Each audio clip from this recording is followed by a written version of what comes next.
మనుష్య రీతిగా మాట్లాడితే మృగములతో నేను వ్యర్థముగా పోరాడలేదు అన్నాడు. దుష్ట మృగాలతో అంటే దాని అర్థం ఏంటంటే దురాత్మలతో. కనిపించని ఆత్మ ప్రపంచంలో లోపల నుండి ప్రసవ వేదనతో మనము యెహోవా యుద్ధములను జరిగించాలి. మూలుగులతో యెహోవా యుద్ధములు జరిగించాలి. ఎవరు వస్తారు ఈ రోజుల్లో? మేము యెహోవా యుద్ధములు జరిగించడానికి స్పిరిట్ రెలంలోకి వెళ్ళి ఆత్మ ప్రపంచంలోకి వెళ్ళి పోరాటం చేయడానికి కూడా ఒక ట్రైనింగ్ ఇస్తున్నాం. ఆ ట్రైనింగ్లో ఎంతోమంది పోరాడడం నేర్చుకున్నాం. ప్రసవ వేదన పడడం అంటే ఏంటో తెలుసా? ఎడమ పక్క గుండె కుడి పక్కకు కదిలిపోవాలి. ఒళ్ళంతా పచ్చి పుండుగా మారిపోద్ది ప్రసవించేటప్పుడు. ఆ ప్రసవ వేదన నువ్వు పడ్డావా ఎప్పుడన్నా ఆత్మీయంగా? మూలిగావా ఎప్పుడన్నా ఆత్మీయంగా? రోధించావా ఎప్పుడైనా?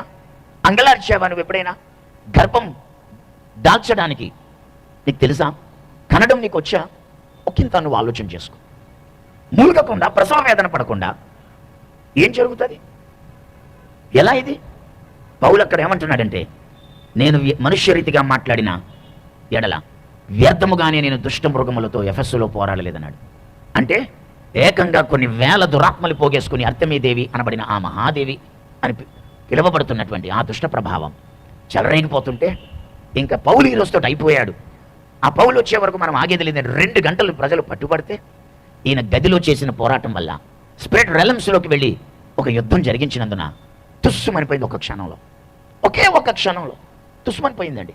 ఎంత తుస్సుమనిపోయిందంటే ఒక క్షణంలో వాళ్ళు పొద్దున్నుంచి గోలగోల చేసి సాయంత్రం దాకా అడావిడి చేసి ఆపకుండా 2 గంటల మంది, 100 మంది ఏకంగా వాళ్ళ దేవతను గొప్ప చేసి పొగిడి గణపరచి వాళ్ళు మహిమపరిస్తే సడన్గా కరణం అనేవాడు ఒక ఎంటర్ అయ్యి ఇదంతా ఆగండి ఆగండి అని ఆపేసి, నా మాట వినండి, అనవసరంగా మనం అరెస్ట్ అయిపోతాం, ఇందులో కరెక్ట్గా ఏమీ లేదు, ఎక్కడో అక్కడ వెళ్ళిపోండి, the meeting is closed and you are dismissed అన్నాడు.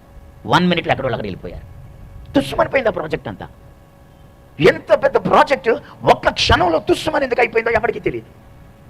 పౌలు చెప్పేదాకా పౌలు ఏమని చెప్పాడు అంటే, నేను ఎఫెస్సులో ఉన్న దుష్ట మృగాలతో పోరాటం చేశాను అంటున్నాడు. ప్రియులారా, ఎండ్ టైం రివైవల్ స్టార్ట్ అవ్వాలి అంటే మనం లేవాలి. సియోను లెమ్ము, మెడకట్లు విప్పుకో, నీ ధూళి దులుపుకో, నీ బలము తొడుగుకో అంటున్నాడు. నువ్వు లేవవా? యెహోవా లేవడానికి సిద్ధంగా ఉన్నాడు. అగ్ని గుర్రాలతో అగ్ని రథాలతో ఆయన కదలడానికి సిద్ధంగా ఉన్నాడు. సైన్యములకు అధిపతిగా ఆయన కదలడానికి సిద్ధంగా ఉన్నాడు. రేపు కొత్త పాట రిలీజ్ చేయబోతున్నాం. యెహోవా లేచునుగాక, ఆయన శత్రువులు చెదరిపోదురుగాక, బల సూచకమైన బాహువు లేచునుగాక, జయ సూచకమైన మందసం లేచునుగాక, యెహోవా లేచునుగాక అని చెప్పి రేపు ఒక కొత్త పాట రిలీజ్ చేయబోతున్నాం. ఆ పాట మీరు విందిరిగాని మీరు కూడా ఆపకుండా పాడి తిరిగాను ఆ పాట రేపు. కానీ నేను మీతో చెప్తున్నా ప్రియమైనటువంటి దేవుని బిడలారా, రేపటి దినాన్న ఒక 12వ రోజు కాబట్టి ఆ 12 రోజు యొక్క విశిష్టత రేపు బాగా వివరంగా చెప్తా. కానీ రేపటికి ఒక ఉపోద్ఘాతపు మీటింగ్ మాత్రమే ఇది. మిమ్మల్ని నేను సిద్ధపరుస్తున్నాను. రండి రండి, రేపటి కొరకు సిద్ధపడండి. నాన్ స్టాప్ ఒక 2 గంటలు పోరాడదాం, 2 గంటలు అరుద్దాం.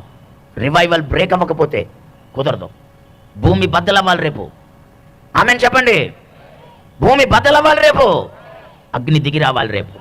అంధకార శక్తులు ఎక్కడికక్కడ చల్లా చెదరైపోవాలి. రేపటి దినాన్న కొదమ సింహం పంజా విసిరితే, కొదమ సింహం పంజా విసిరితే అంధకార శక్తుల తొడగూళ్ళు వసిలిపోవాలి. దురాత్మ శక్తుల గుండెలు చీల్చబడాలి. Something is going to happen tomorrow. నా వంతు నేను 2 అవర్స్ రేపు నిలబడతానన్న వాళ్ళు ఒకసారి చేయి చూపించండి. నేను మిమ్మల్ని నమ్మొచ్చా? నమ్మొచ్చు అన్నవాళ్ళు చెయ్యి అలాగే పైకి ఉంచండి. కష్టం అండి, ఏదో ఉద్రేకంతో చెయ్యెత్తేసాను కానీ నమ్మడానికి లేదు. ఉపోద్ఘాతపు మీటింగ్లో కుదరదు, నేను సీరియస్గానే తీసుకుంటున్నాను, నేను రేపు నీతో పాటు నిలబడతాను, ఏదో బ్రేక్ త్రూ రావడానికి నిలబడతాను అన్న వాళ్ళు సీరియస్గా చేయి పైకి ఎత్తారు. Are you really sure? Are you really sure? మీ మీద మీకు నమ్మకం ఉందా? నాతో నిలబడతారా అని అడిగాను, ఎస్ అన్నారు. నేను అడుగుతున్న 2వ ప్రశ్న, నీ మీద నీకు నమ్మకం ఉందా? దేవుడి కొరకు నిలబడతానని. ఈ చేతులు ఇలా లెక్క పెడితే నా అంచనా ప్రకారం మీరు సుమారు 300 మంది నుంచి 500 మంది ఉంటారు ఈవేళ. అంచనా మాత్రమే. 3 నుంచి ఒక 500 ఉంటారు. చెయ్యెత్తిన వాళ్ళలో 300 గ్యారంటీ ఉంటారు, మిగతా ఎత్తన వాళ్ళు వదిలేసిన.